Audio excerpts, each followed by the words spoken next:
Les livres dont vous êtes le héros est le nom d'une collection de livres-jeux créée en 1984 et éditée à l'origine au sein de la collection Folio Junior chez Gallimard. Certains ont été réédités depuis, chez Gallimard Jeunesse. Il existe un très grand nombre de livres répartis en plusieurs séries. Mais un livre-jeu, qu'est-ce que c'est? C'est un roman dont la caractéristique principale est d'être interactif. Cela signifie que vous incarnez un héros, comme dans un jeu classique, et selon les choix que vous effectuerez, le cours de l'aventure changera. Ainsi, il est possible de relire plusieurs fois un même livre et de vivre une aventure différente, rencontrant d'autres personnages et visitant d'autres lieux. Le plus souvent, plusieurs fins sont possibles, et il faudra souffrir 1000 morts avant d'atteindre le but de la quête. L'autre caractéristique est qu'on fait face à des adversaires, humains ou monstres, créatures, qu'il faut anéantir au travers d'un système de combat variable d'une série à l'autre. Le hasard est quant à lui généré grâce au tirage au sort, c'est-à-dire on va utiliser des dés.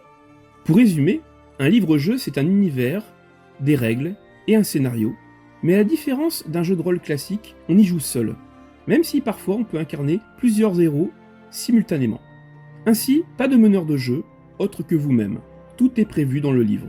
Si vous ne connaissiez pas le principe de ces livres-jeux, vous devriez en avoir une idée plus précise désormais.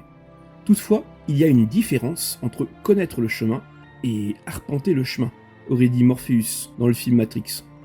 Pour savoir ce qu'il en est vraiment, il vous faudra y jouer. On trouve de nombreux exemplaires d'occasion sur internet, et certains ont été réédités, voire corrigés. Il n'est pas question ici de vous présenter l'ensemble de la collection, il a donc fallu faire quelques choix. Il y a bien sûr la série Loup Solitaire, les défis fantastiques, attention c'est une très vaste série, l'épée de légende, sorcellerie, la voix du tigre, la quête du Graal, les chroniques crétoises et les messagers du temps. Mais plus que de citer des noms de séries, nous vous proposons une sorte de guide pour découvrir ces séries, les livres phares ou ceux par lesquels il convient de commencer. Ce ne sont pas toujours les meilleurs livres, c'est ceux qu'il faut découvrir parce que certains sont atypiques et donnent une autre vision du livre-jeu.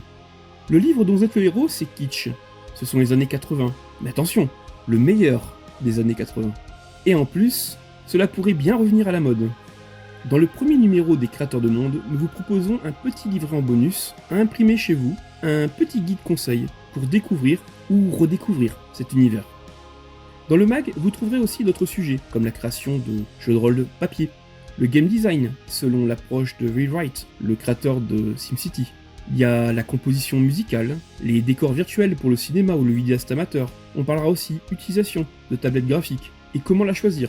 Et puis vous trouverez aussi une interview du créateur du jeu de plateau Terre Pirate. Alors rendez-vous sur le site des Créateurs de Monde pour découvrir l'intégralité de ce premier numéro.